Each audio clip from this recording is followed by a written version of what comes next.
এই স্বাক্ষর করার প্রক্রিয়াটা একেবারে শেষ হয়ে যায়নি। আমরা বিশেষ করে আশা করব যে সবগুলো যে কটা দল, 4টি দল এখনো বাকি আছে, 5টি দল বাকি আছে, সরি। তো তারা হয়তো বা তাদের মাইন্ড চেঞ্জ করবে, আসবে, স্বাক্ষর করবে। নোট অফ ডিসেন্টগুলোর ফেট কি হবে? তাহলে গণভোট যদি পুরো প্যাকেজকে বৈধতা দেয়, গ্রহণ করে, তাহলে আমার যে নোট অফ ডিসেন্ট থাকুক বা না থাকুক, দ্যাট ডাজন্ট ম্যাটার। জুলাই সনদ নিয়ে একটা বিষয় বারবার আলোচনায় আসছে, দায় মুক্তি প্রসঙ্গটা। এটি হচ্ছে বাংলাদেশে কোনো দেশে রাজনীতি সম্পর্কে ভবিষ্যৎবাণী করা কঠিন। ভবিষ্যতে কোনোভাবে চ্যালেঞ্জ করে সেটাকে সব পুরো জিনিসকে আবার নস্যাৎ করে দেওয়ার মতো সুযোগ যেন সৃষ্টি না হয়, এটা কিন্তু সবাই চাইছে। যেভাবে দায় মুক্তির কথা বলা হয়েছিল প্রথমে প্রাথমিকভাবে, সেটাতে কিন্তু এখন আর নেই। এখন যেটা বলা হচ্ছে যে আমরা যারা অঙ্গীকার করছি তারা এই বিষয়টি একটি প্রশ্ন করব।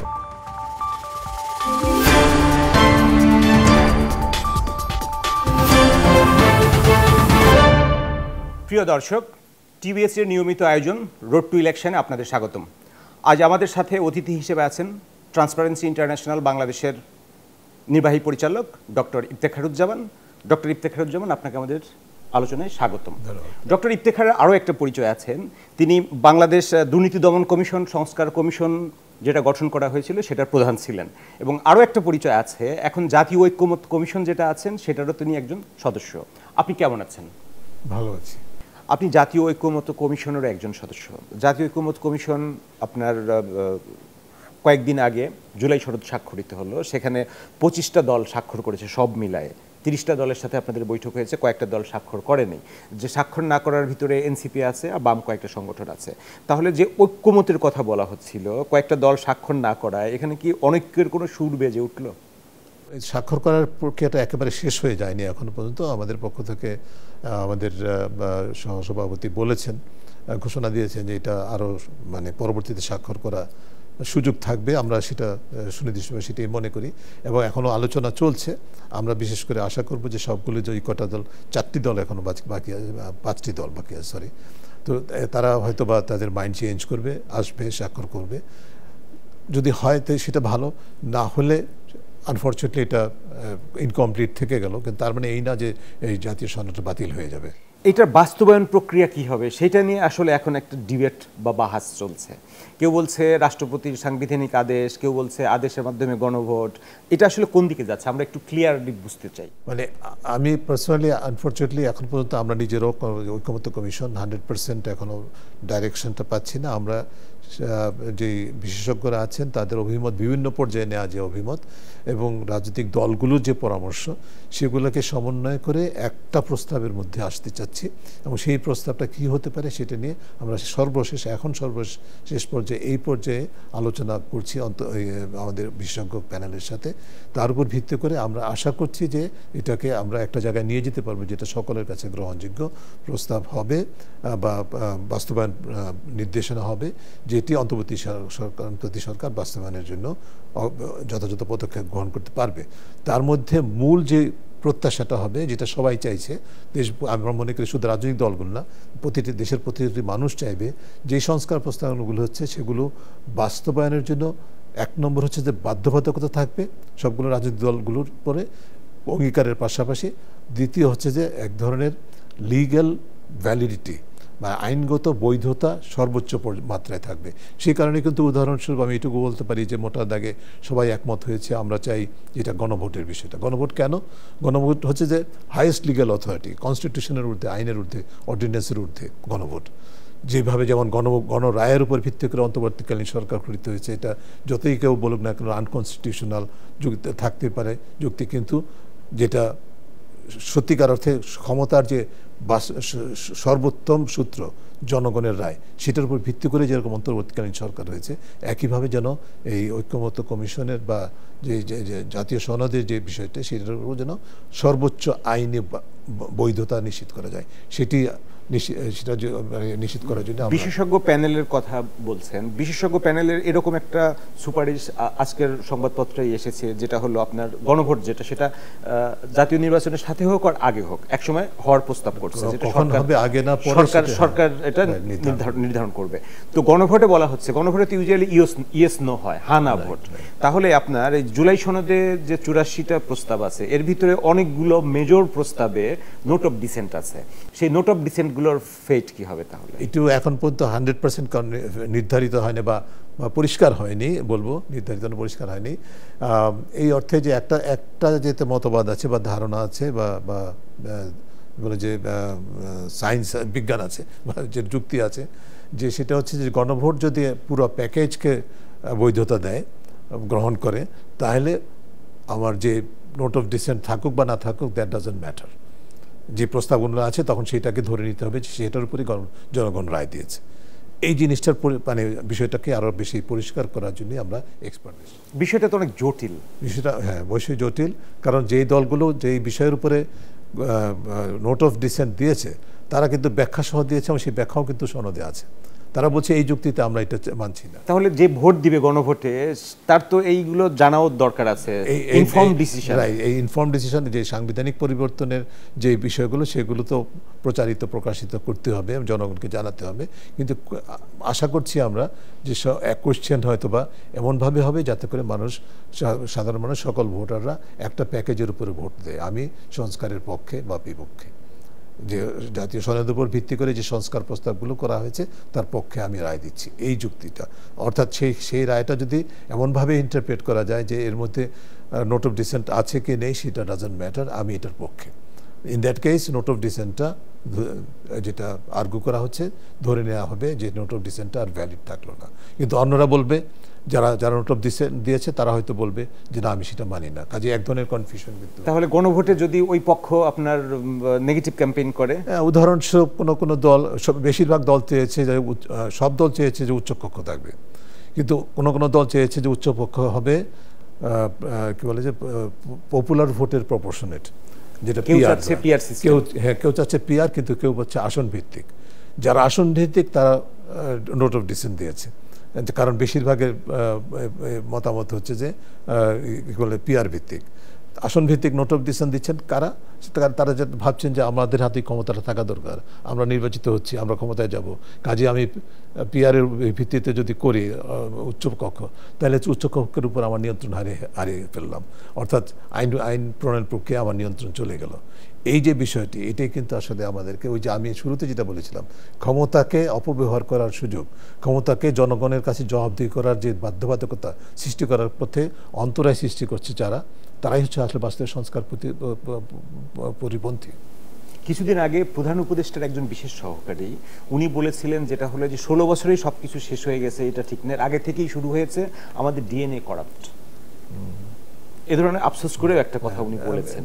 ওই ভাষায় না হলে আমি কিন্তু শুরুতে বলেছি যে আমাদের কিন্তু এই যে স্বৈরতান্ত্রিক বা মানে কর্তৃত্ববাদের বিকাশ, সেটা অবশ্যই 16 বছরে চূড়ান্ত রূপ লাভ করেছে। চোরতন্ত্র তারাই প্রতিষ্ঠা করেছে, কিন্তু একটা ধারাবাহিকতার ফল। কিন্তু জুলাই সনদ নিয়ে একটা বিষয় বারবার আলোচনায় আসছে, দায় মুক্তি প্রসঙ্গটা। প্রথমে যখন এটার একটা খসড়া করা হলো, বলা হলো যেটা হলো আপনার আদালতে এটার কোনো বৈধতা নিয়ে প্রশ্ন করা যাবে না, এটা নিয়ে সমালোচনা শুরু হলো। তখন এটাকে ঘুরিয়ে আবার বলা হলো যারা রাজনৈতিক দলগুলো যারা স্বাক্ষর করবেন তারাও অঙ্গীকার করবেন যে ভবিষ্যতে তারা এটা নিয়ে আদালতে কোনো প্রশ্ন তুলবে না, চ্যালেঞ্জ করবে না। এই দায় মুক্তি প্রসঙ্গ ঘুরে ফিরে কেন আসছে?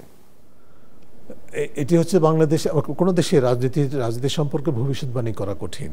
তো সেই অর্থে এইরকম একটা বিশাল রক্তক্ষয়ের বিনিময়ে, যে আত্মত্যাগের বিনিময়ে অর্জিত যে সম্ভাবনা, সেটা যারা কর্ণধার বা সেই প্রক্রিয়াকে কোনোভাবেই যেন ধূলিসাৎ করা না যায়, সেই কারণে এই বিবেচনা থেকেই বা এটাকে ভবিষ্যতে কোনোভাবে চ্যালেঞ্জ করে সেটাকে সব পুরো জিনিসকে আবার নস্যাৎ করে দেওয়ার মতো সুযোগ যেন সৃষ্টি না হয়, এটা কিন্তু সবাই চাইছে। কিন্তু সেটা কোন একটা আইন দিয়ে তো দায়মুক্তি করা যায় না, দেয়া হলো, পরবর্তীতে আমি আসছি সেটাতে। ব্যক্তিগতভাবে আমি অবশ্যই এটাকে, যে কোনো কিছুই আইনের ঊর্ধ্বে নয়, কোনো কিছুই চ্যালেঞ্জ করার ঊর্ধ্বে নয়, এটা যে এই বিষয়টা যদি আমরা স্বীকার করে নেই, তাহলে কিন্তু ওই যুক্তিটা খুব গ্রহণযোগ্য বা প্রশ্নবিদ্ধ থেকেই যায়।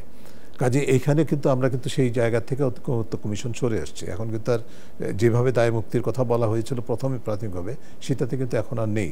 এখন যেটা বলা হচ্ছে যে আমরা যারা অঙ্গীকার করছি তারা এই বিষয় নিয়ে প্রশ্ন করব না, অর্থাৎ অন্যরা যদি প্রশ্ন করে তাদের অধিকার থাকবেই, অন্য আদালতে যায় রিট করে, তার রিট করার অধিকার থাকবেই। ওই সময়ে দুটা জিনিস হবে, রাষ্ট্রের দায়িত্ব হবে এটাকে করা, চ্যালেঞ্জটাকে প্রতিহত করা, ডিফেন্ড করা। একই সাথে যারা স্বাক্ষরকারী রাজনৈতিক শক্তি ছিল তারাও কিন্তু এই ভূমিকাটা করছে, তারাও সেটার পক্ষে থাকবে, সো দ্যাট আলটিমেটলি রেজাল্টটা হয় যেটাকে আর মানে ইলিগ্যালিটি দেওয়ার সুযোগ যেন না থাকে। তাহলে এই সার্বিক পরিস্থিতি মিলে যদি সংক্ষেপে একটু মন্তব্য করেন, যেটা হলো এখন অক্টোবর শেষের দিকে চলে আসছে, দেশের রাজনৈতিক পরিস্থিতি এই জুলাই সনদকে কেন্দ্র করে সামনে নির্বাচনের কথা বলা হচ্ছে, কোন দিকে যাচ্ছে আসলে, জনগণের কাছে কি বার্তা যাচ্ছে?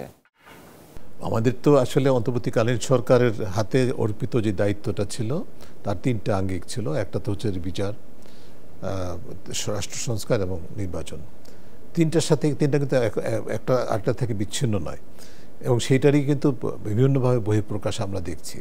এবং তারই অংশ হিসাবে কিন্তু রাষ্ট্র সংস্কারের কার্যক্রম, বিচার প্রক্রিয়া চলছে, সেখানে অনেক বিতর্ক আছে কিন্তু চলমান আছে। সেখানে বিচার না রিভেঞ্জ সেই বিষয় নিয়েও প্রশ্ন আছে, প্রক্রিয়া সম্পর্কে দুর্বলতা নিয়ে প্রশ্ন আছে।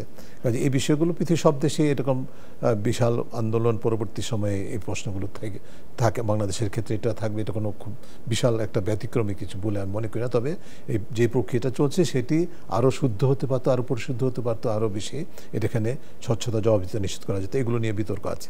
পাশাপাশি সেকেন্ড যে বিষয়টা রাষ্ট্র সংস্কার বিষয়টা, সেটা তো শুধুমাত্র সংস্কার নট ফর ইটসেলফ।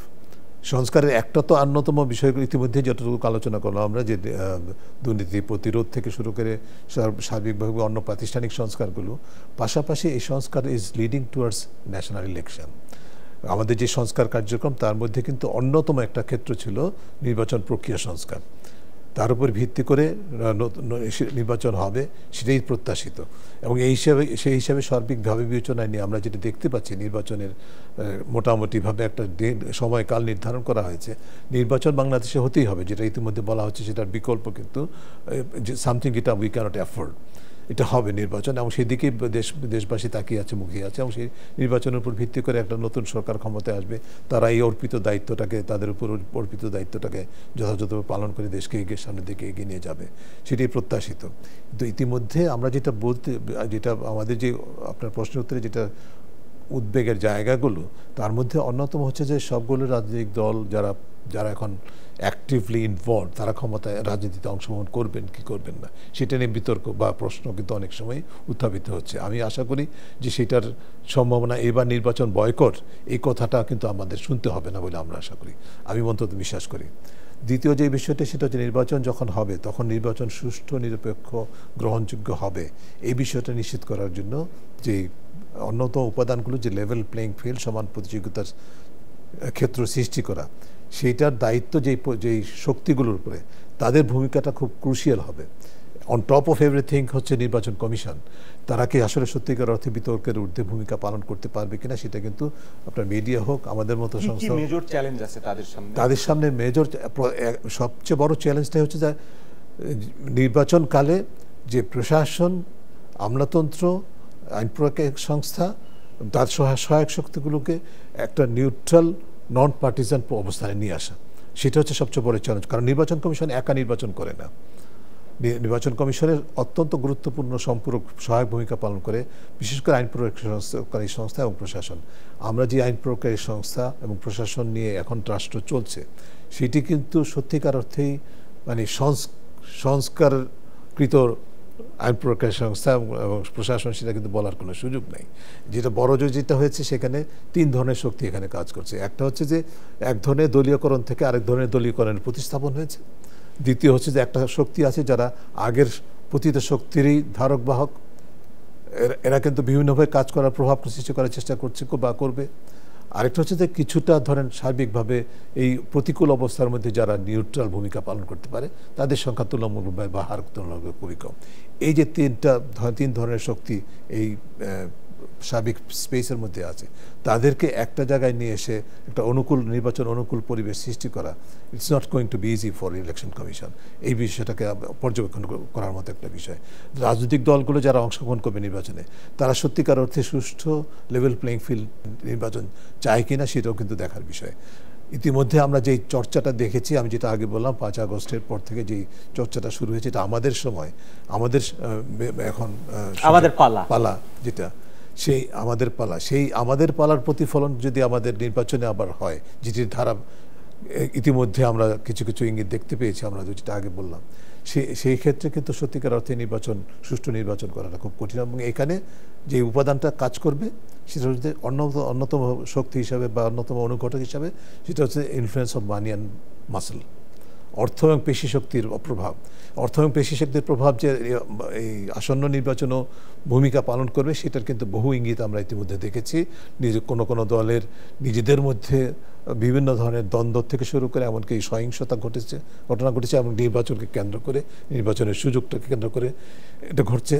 পাশাপাশি সার্বিকভাবে নির্বাচনের সময় বাংলাদেশে এবার নির্বাচনে অংশগ্রহণ করছে না যে শক্তিগুলো, করবে না, তাদেরও কিন্তু মানি অ্যান্ড মাসেল প্রকট, এবং সেটাকে তারা কিভাবে ব্যবহার করবে নির্বাচনের সময়টাকে প্রভাবিত করার জন্য, নির্বাচনের সময়ে পুরো পরিস্থিতিকে স্থিতিশীল রাখার ক্ষেত্রে প্রতিবন্ধকতা হিসাবে কীভাবে ব্যবহার করবে, সেটাও দেখার বিষয় আছে বলে আমি মনে করি। কাজেই আমাদের সকলের প্রত্যাশা, প্রধান উপদেষ্টা অনেকবার বলেছেন একটা ব্যতিক্রমী নির্বাচন তিনি রেখে যেতে চান, সেটি কতটুকু পূরণ হবে সেটা কিন্তু সময় আনলে বলবে। ডক্টর ইফতেখারুজ্জামান, আমাদেরকে সময় দেওয়ার জন্য আপনাকে ধন্যবাদ। আপনি ভালো থাকবেন, সুস্থ থাকবেন, নিরাপদ থাকবেন। আপনাকেও ধন্যবাদ। প্রিয় দর্শক, আজ এ পর্যন্তই। আপনারা ভালো থাকুন, সুস্থ থাকুন, নিরাপদ থাকুন।